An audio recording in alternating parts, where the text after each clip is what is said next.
In a world where peace once reigned, an insidious infection has turned everything into chaos. The undead now roam freely, consuming everything in their path.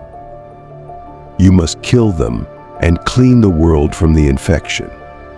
Engage in epic battles against relentless hordes. Join alliances and strategize with friends.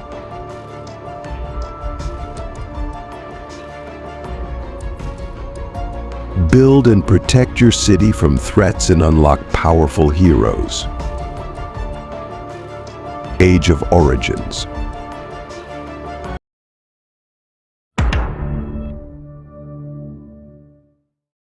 Greetings, everyone. Today I'm going to talk about the different troop types in Age of Origins. Specifically, we'll cover the front row, known as melee in the game, the mid-range, and the long-range units. If you're curious about the type of troops you're building or recruiting, you can easily check their position by visiting your barracks. For example, take a look at this basic tank. You'll notice a marker indicating that this troop is a frontline unit, meaning it will take position at the front during battles. Now, if we switch to another unit like the basic cannon, you'll see a similar indicator, but this time it's positioned at the bottom.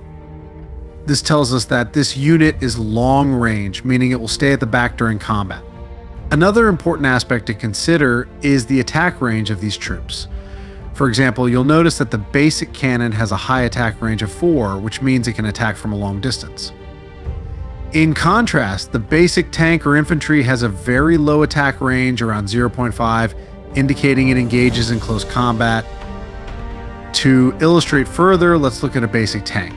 Its attack range is 0.5, meaning it's designed for short-range combat. On the other hand, the basic war biker has an attack range of 2, placing it in the mid-range category. This positioning in the middle indicates that it's effective at a moderate distance. I'd like to clarify some terminology, as the wording can be a bit confusing due to translation from Chinese. Understanding troop types can seem overwhelming since there are many, including snipers, cannons, and more. The simplest way to determine the troop type is by looking at their attack range.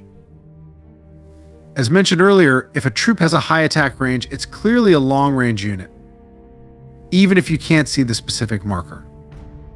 If the troop has a medium range, such as 2, it falls into the mid-range category. Conversely, a troop with a very short range is a frontline unit. By focusing on the attack range, you can easily identify the role of each troop type in the game. As previously mentioned, there are 3 main categories of troops: frontline, mid-range, and long-range. Here's a visual representation of the indicators that show each troop's position during battle. This picture illustrates where each troop type is positioned in combat.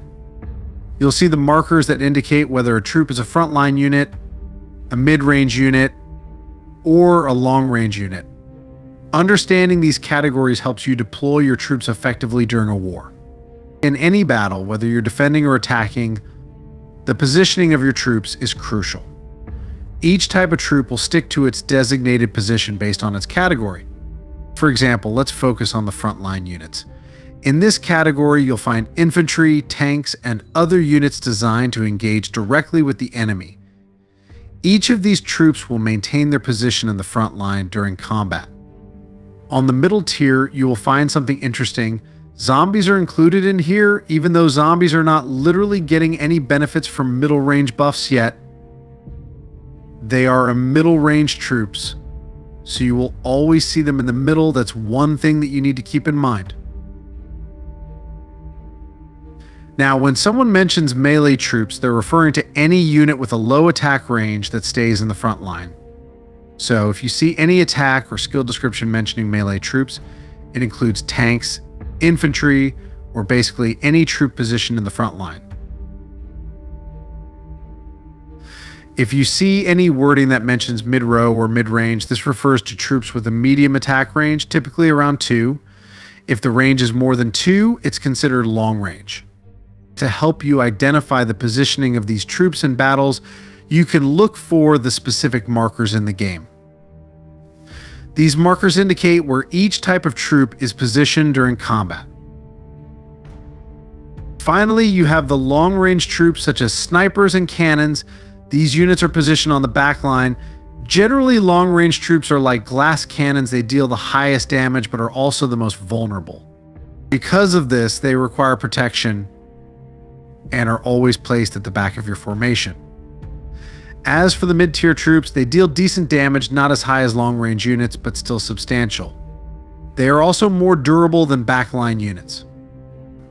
When it comes to HP and defense buffs, these mid-tier troops benefit significantly because their HP is higher than that of backline units, and their attack is stronger than frontline melee units.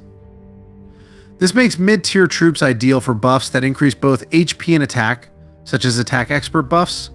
On the other hand, any attack buffs will be most effective on long-range units, while defense and HP-related buffs will benefit melee troops the most. When it comes to defense, the troops that benefit the most from defense and HP stats are the frontline or melee troops.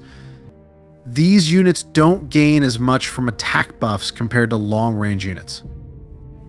On the other hand, defensive stats are less crucial for backline troops, although they are still necessary for their survival. If your front line falls, your formation will be breached, leading to more frequent losses. There are numerous formations in this game, and I can't pinpoint the best one for you. This video focuses on explaining the roles of frontline, mid-range, and long-range troops, as well as their general naming conventions. That's it for today, guys. I hope I was able to clear up some doubts for you. Have a wonderful day.